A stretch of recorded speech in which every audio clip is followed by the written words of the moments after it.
The bright blue planet spun peacefully in the darkness of space, unaware of the sleek alien vessel that had just emerged from the void near Jupiter. The ship's metallic hull absorbed rather than reflected light, making it nearly invisible against the black backdrop of space. Inside the scout ship, Captain Sung of the Talon Empire studied the holographic display of Earth with narrowed eyes. His gray skin creased around his mouth as he frowned. "Interesting," he murmured. "These humans have developed nuclear technology and reached their own moon, much faster than our models predicted." His second-in-command, Officer Yoon, approached with a data tablet. "The signals from their planet are chaotic but rich with information. They have global communication networks, primitive artificial intelligence, and early space stations. The Talon scout ship had entered the solar system following Standard E Imperial Protocol, seeking new worlds to bring under the Empire's control. For centuries, the Talons had expanded across the galaxy, adding planets to their collection. Some joined willingly for protection and technology. Others resisted and were conquered. None had successfully stood against the Empire's might." "Their military capabilities?" Captain Sung asked, touching a control panel that zoomed the view to Earth's surface. "Nuclear weapons, but nothing that could reach beyond their own moon. No energy shields. No faster-than-light technology," Yoon replied confidently. "A Class 3 civilization at best." Sung nodded slowly. "Begin standard first contact. Procedures for primitive worlds. Demonstrate our power. They will understand their place quickly enough." The scout ship drifted closer to Earth, still hidden by its advanced cloaking technology. For 3 days they observed and recorded, cataloging Earth's defenses and communications.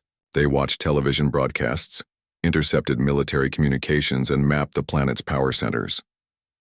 On the 4th day, something unexpected happened. "Captain," Officer Yoon called urgently.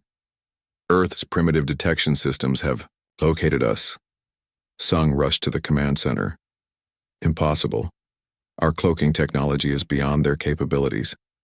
Yet the evidence was clear on the screens. Multiple Earth nations had detected the alien presence and were now attempting to establish communication, sending signals directly toward the scout ship. "They are more advanced than we thought," Sung said, his voice tight with concern. "But still no match for us. Proceed with intimidation protocol." The scout ship decloaked, revealing itself in Earth's orbit.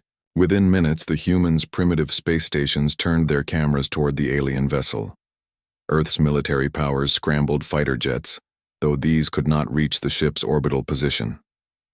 "Send the standard warning," Sung ordered. The ship's weapons system targeted a small space station, an automated weather platform with no human occupants. With precise targeting, the scout ship fired a single energy pulse. The station exploded in a burst of light and debris. "Now they will understand our technological superiority," Sung said with satisfaction. "Prepare to receive their surrender communications." But Earth did not respond as expected. Instead of fearful capitulation, the planet bristled with activity. Military bases across Earth launched missiles toward the scout ship. While most were too primitive to reach orbital distance, the sheer number was surprising. "They are resisting," Yoon said, disbelief clear in her voice. "This is not standard behavior for a Class 3 civilization."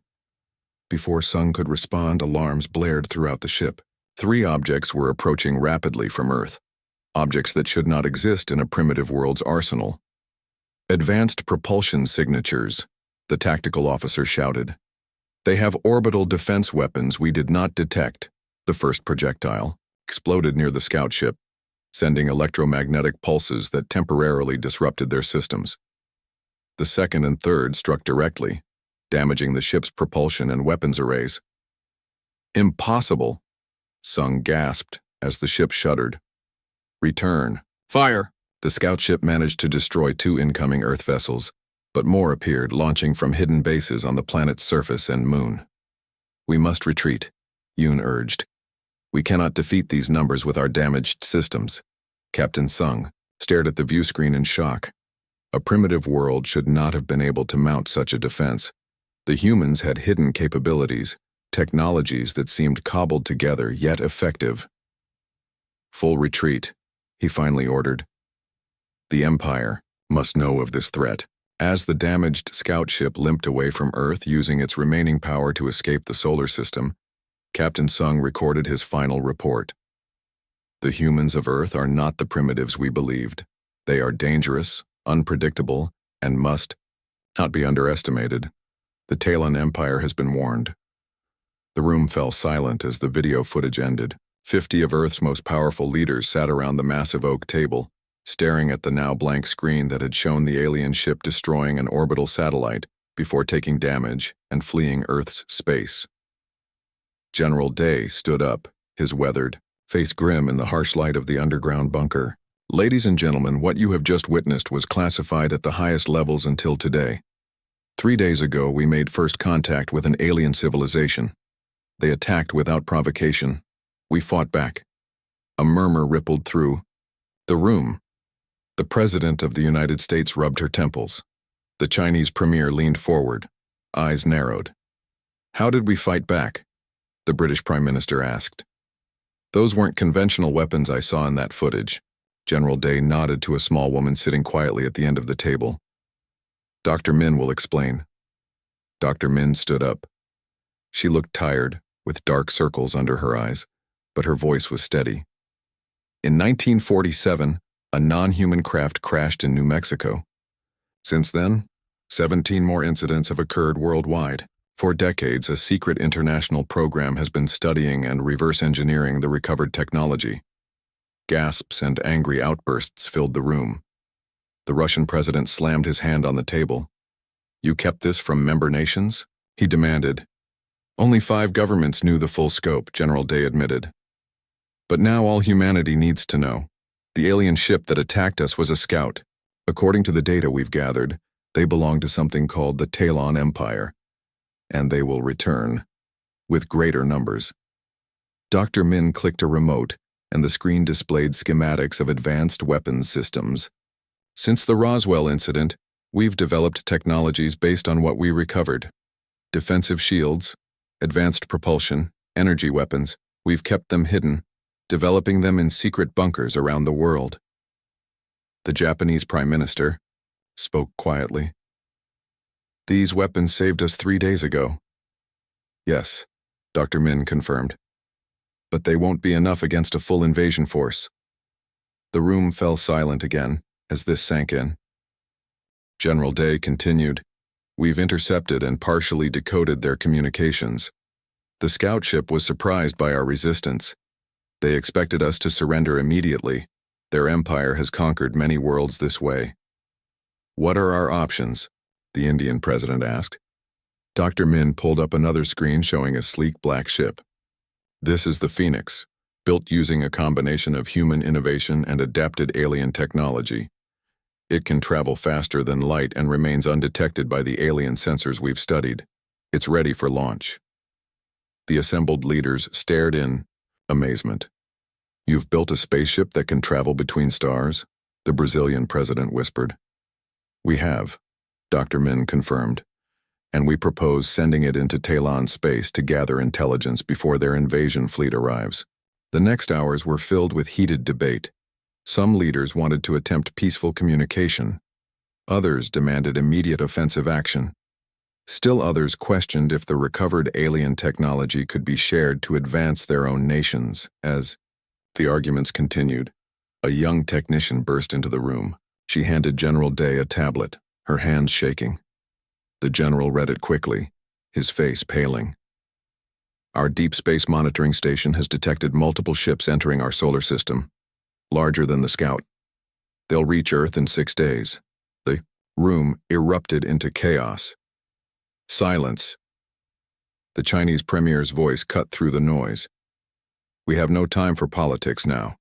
Humanity must stand together. Agreement spread around the table. Within hours, the United Nations officially formed the Earth Defense Force, combining military resources from all nations. At a secret base beneath the Pacific Ocean, Dr. Min and her team worked around the clock, preparing Earth's hidden weapons. Dormant defense satellites were activated in orbit. Underground bunkers opened to reveal missile systems unlike anything publicly known. In homes across the globe, People stared at their television screens as world leaders made a joint announcement revealing the alien contact. Fear spread, but so did determination. Humans had faced extinction before, from ice ages, from plagues, from their own weapons. They would not surrender their world without a fight. 4 days later, as the alien fleet approached Mars, the Phoenix launched secretly from the dark side of the moon. On board were 6 crew members, the best pilots, scientists, and soldiers Earth had to offer. Captain Ju checked his instruments one last time as the revolutionary engine hummed to life. Phoenix to Earth command. We are ready for faster than light. Jump. Godspeed, Phoenix, came General Day's reply. The future of Earth depends on what you discover. Captain Ju looked at his diverse crew, faces filled with determination despite their fear. Let's show these Talons that humans are not to be underestimated, he said as he engaged the drive. In a flash of light, the Phoenix disappeared into the depths of space, heading toward the heart of the empire that threatened their world. Commander. Du stood tall before the circular table of the Talon Imperial Council. 7 ancient beings stared down at him from their elevated seats, their pale faces etched with disapproval. Captain Sung's report is clearly exaggerated, Commander Do said confidently. One primitive world cannot possibly threaten our battle group. The Grand Elder, Jin, studied the holographic display showing Earth. His wrinkled face betrayed no emotion, but his voice carried centuries of authority. The scout ship was damaged by their weapons. This is unusual for a Class 3 world. Commander Do waved his hand dismissively. A lucky strike against an unprepared scout vessel. My battle group carries 5 destroyer-class ships and 20 fighters. We have conquered worlds twice as advanced as Earth. The council members exchanged glances. For thousands of years, the Talon Empire had expanded across the stars. Their strategy was always the same. Send a scout to assess, demonstrate power, accept surrender or crush resistance if needed. It was simple and effective. You have my permission to proceed, Elder Jin finally declared. Bring this Earth under Imperial control. As Commander Du bowed and left the chamber, Elder Jin turned to his colleagues. Perhaps we should wait for more information before committing forces. Nonsense, replied Elder Yun. It is one backward world on the edge of the galaxy. What possible threat could it pose? Far across Imperial space, the Earthship Phoenix emerged from faster-than-light travel near a small, uninhabited moon. Its black hull absorbed the local star's light, making it nearly invisible against the darkness. Inside, Captain Ju and his crew worked in tense silence. Their mission was clear: gather information about the Talon Empire before the invasion force reached Earth. Sensors show a major trading hub 2 light hours from here, reported Science Officer Bay, her fingers moving across glowing controls. Heavy traffic, multiple species. Captain Ju nodded. Take us in slow, minimal power signature. Let's see what we can learn. For 3 days, the Phoenix observed the trading station, intercepting and recording communications. They learned the structure of the Talon fleet, the locations of key worlds, and most importantly, the Empire's vulnerabilities. Their entire faster-than-light system depends on a single frequency of quantum resonance, Officer Bay explained excitedly. If we could disrupt that frequency. The discovery was interrupted by an alert. Captain, called Navigator Juan. Long-range sensors show Commander Du's battle group has left Imperial space. They're heading toward Earth. Captain Ju's face hardened. We've gathered enough intelligence. Time to return home. Meanwhile, Commander Du stood proudly on the bridge of his flagship, the Imperial Fist. The journey to Earth had been uneventful, and his confidence grew with each passing day. Prepare subjugation protocols, he ordered as they approached the outer planets of Earth's solar system. We'll destroy their largest military bases first, then accept their surrender. His second-in-command, Officer Quan, studied the sensor readings with concern. Commander, I'm detecting unusual energy signatures around Earth, different from the scout ship's report. Commander Du frowned. Show me. The display revealed a planet bristling with activity. Dozens of orbital platforms now circled Earth. The moon housed structures that weren't there during the scout ship's visit. They've been busy, Commander Du muttered. No matter. Begin the attack. The 5 Talon destroyers formed attack formation and accelerated toward Earth. The humans had been busy indeed, but no primitive world could stand against the might of Imperial technology. The first surprise came when Earth's orbital platforms fired synchronized energy beams that collapsed the destroyers' forward shields, technology the humans shouldn't possess. The second surprise was the swarm of small, agile fighters that emerged from hidden bases on Earth's moon, targeting the Talon ship's propulsion systems with precision. Impossible, Commander Du shouted as warnings blared across his command center. Return fire. Full power to weapons. The Imperial Fist managed to destroy 3 Earth vessels, but for each one destroyed, 5 more appeared. The Talon battle group found itself surrounded, their communication systems jammed by technology that seemed cobbled together from various sources, yet worked with surprising effectiveness. 2 destroyer ships exploded in brilliant flashes of light. A third lost power and drifted helplessly. Officer Quan looked at Commander Do with horror.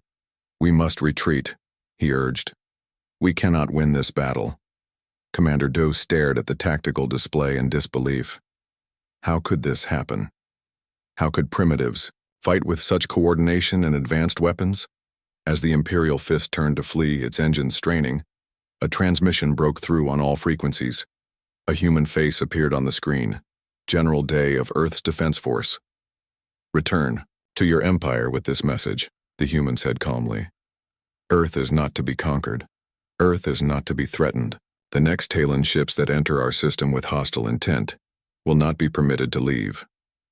The Imperial Fist limped away from Earth, leaving behind 3 destroyed destroyers and thousands of dead Talon soldiers. Commander Do's pride was shattered, his reputation ruined. In the council chamber, Elder Jin received the news with growing dread. The Talon Empire had made a terrible mistake. Earth was not primitive at all. It was something much more dangerous, a world that had been watching, learning, and preparing. The space station Centauri Prime hung like a glittering jewel against the blackness of space. Unlike the military vessels of the Talon Empire, the station was a riot of color and light, home to hundreds of species who came to trade goods and information away from Imperial control.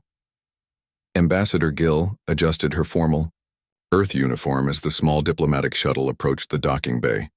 6 weeks had passed since Earth's forces had defeated Commander Du's battle group. Now humanity was ready to make its first official appearance on the galactic stage. Remember, said her aide, Jun, checking the translator device at his ear, we're here to establish diplomatic relations, not to provoke further conflict. Ambassador Gill nodded. Peace through strength. We'll offer friendship with one hand while keeping the other near our weapon. The airlock hissed open, revealing a long corridor lined with representatives from a dozen worlds. Some were clearly humanoid, others utterly alien in form. All watched with obvious curiosity as the first official human delegation stepped onto the station. A tall, blue-skinned being stepped forward. I am Coordinator Pell of Centauri Prime. Welcome to neutral space, humans of Earth. Ambassador Gill bowed slightly. We thank you for hosting these talks. The news of Earth's victory over Talon forces had spread quickly across the galaxy. Many dismissed it as rumor. Others watched with growing interest. For centuries, the Talon Empire had expanded unchecked, absorbing or destroying hundreds of worlds. The idea that a previously unknown planet had successfully defended itself was extraordinary. The diplomatic conference room was arranged in a circle, with each delegation seated at equal distance from the center. The Talon representatives arrived last, their gray faces tight with barely controlled anger. Lead diplomat one of the Talons spoke first. This meeting is unnecessary. Earth is a primitive world that got lucky once. They will soon be properly integrated into the Empire. Ambassador Gill smiled politely. Earth has no desire for conflict. We simply wish to establish our boundaries. Our solar system is off limits to Imperial forces. You have no authority to make such demands. One snapped. We earned that authority when we defeated your battle group. Gill replied calmly. We seek peaceful relations with all galactic civilizations, including the Talon Empire. But make no mistake, we will defend our home." Whispers spread around the table. Such direct speech was rare in galactic diplomacy, especially from a newcomer species. For 3 days, the negotiations continued. The humans shared information about Earth culture, science, and art, but revealed little about their military capabilities. The Talon representatives grew increasingly frustrated. On the 4th day, as Ambassador Gill returned to her quarters, the light suddenly failed. In the darkness, she heard the soft hiss of a pressure door opening. "Jun," she called, her hand moving to the concealed weapon at her belt. Instead of her aide, 3 figures in dark armor rushed into the room. Talon assassins, sent to eliminate the troublesome human ambassador. What the assassins didn't know was that humans had anticipated such treachery. Gill's uniform contained advanced sensor technology that had detected the sabotage of the lighting system seconds before it happened. More importantly, humans were well adapted to fighting in darkness. The brief, violent struggle ended with 2 assassins unconscious and the 3rd pinned against the wall, Gill's weapon at his throat. "Tell your masters this attempt was clumsy," she said as station security arrived. "Earth is not new to deception and violence. We've had thousands of years of practice against ourselves." The attempted assassination backfired spectacularly. Instead of removing the human problem, it elevated Earth's status among the galactic community. If the mighty Talons had resorted to such tactics, then humans must truly be a force to reckon with.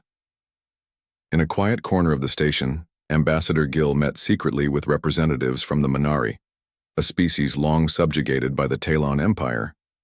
"Your persistence gives us hope," the Minari delegate whispered, his translucent skin glowing faintly in the dim light. "For 3 centuries we have served as laborers and soldiers for the Empire. We watch your example with great interest." Gill leaned forward. "Perhaps we can help each other. Earth values freedom, for ourselves and for others." Similar conversations happened throughout the station. The Draklor, the Senti, the Volrani, all species under Imperial control who had begun to imagine a different future after hearing of Earth's defiance. On the final day of negotiations, the humans presented their terms. Earth and its solar system would remain sovereign territory. Trade would be welcome, but any military incursion would be met with force. The Talon delegation fumed but found themselves outmaneuvered. With other species watching closely, they could not afford another public defeat. Lead Diplomat 1 signed the recognition agreement with obvious reluctance. "This changes nothing in the long term. The Empire has existed for millennia. Your resistance is merely a temporary inconvenience." Ambassador Gill accepted the document with a polite smile. "Perhaps, but humans are very good at being inconvenient." As the Earth shuttle departed Centauri Prime, Gill gazed out at the star-filled blackness. The diplomatic victory was significant, but she harbored no illusions. The Talons would not accept defeat so easily. "They'll try again," Jun said, voicing her thoughts. "Yes," Gill agreed. "And we'll be ready." Across the galaxy, the seeds of revolution had been planted. Earth was no longer alone in its stand against the Empire. Grand Admiral Tay stood before the full Imperial Council, his decorated uniform gleaming under the harsh lights. Behind him, a massive holographic display showed hundreds of warships gathered near the border of Earth's solar system. "The largest fleet in Imperial history," he declared proudly. 500 warships, 2 million soldiers. "Earth's defiance ends today." Elder Jin looked troubled. "The diplomatic agreements were a mistake," Tay interrupted. "This primitive world has caused too much disruption. 3 Imperial worlds have already declared independence, inspired by Earth's example. The infection of rebellion must be cut out." After months of preparation, the Talon Empire had committed its full military might to crushing Earth. The humiliation of 2 defeats could not stand. The Empire's reputation across the galaxy demanded Earth's submission. In Earth's military command center, deep beneath the Pacific Ocean, General Day watched as the alien armada approached Jupiter. Beside him, Dr. Min studied complex mathematical equations scrolling across her screen. "They've committed their entire fleet," the general observed. "Just as we hoped." Dr. Min nodded. Is the Phoenix in position? Yes. Captain Ju reports all. Systems ready. For months, Earth scientists had worked tirelessly, combining stolen alien technology with human innovation. The intelligence gathered by the Phoenix had proven invaluable, revealing the fundamental weakness in Talon faster-than-light technology. All defense platforms activated, reported a young officer. Lunar bases at full readiness. General Day took a deep breath. Begin Operation Checkmate.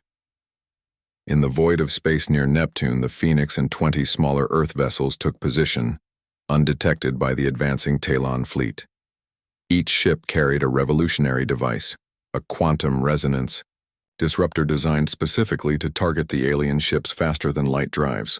All ships report ready, Captain Ju confirmed from the Phoenix's bridge. Disruptors charged to full capacity. He looked at his crew, their faces tense but determined. The fate of Earth rested on their shoulders. If the disruptors failed, the Yaru planet would face overwhelming odds. Activate on my mark, Ju ordered. 3, 2, 1. Mark. 21 disruptors activated simultaneously, sending invisible waves of quantum interference across space. On board the lead Talon warship, Grand, Admiral Tay was about to give the order to advance when warning alarms blared across the bridge. What's happening? He demanded.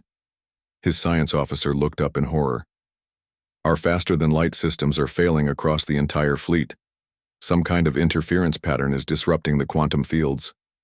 The color drained from Tay's face. Without faster-than-light capability, the fleet couldn't advance quickly to Earth, or retreat to Imperial space if necessary. They were trapped in normal space, moving at sublight speeds. Full power to conventional engines, he ordered. We still outnumber them. We will crush them with conventional weapons. But the humans had predicted this response. As the massive Talon fleet slowly reoriented itself, Earth's defense forces struck.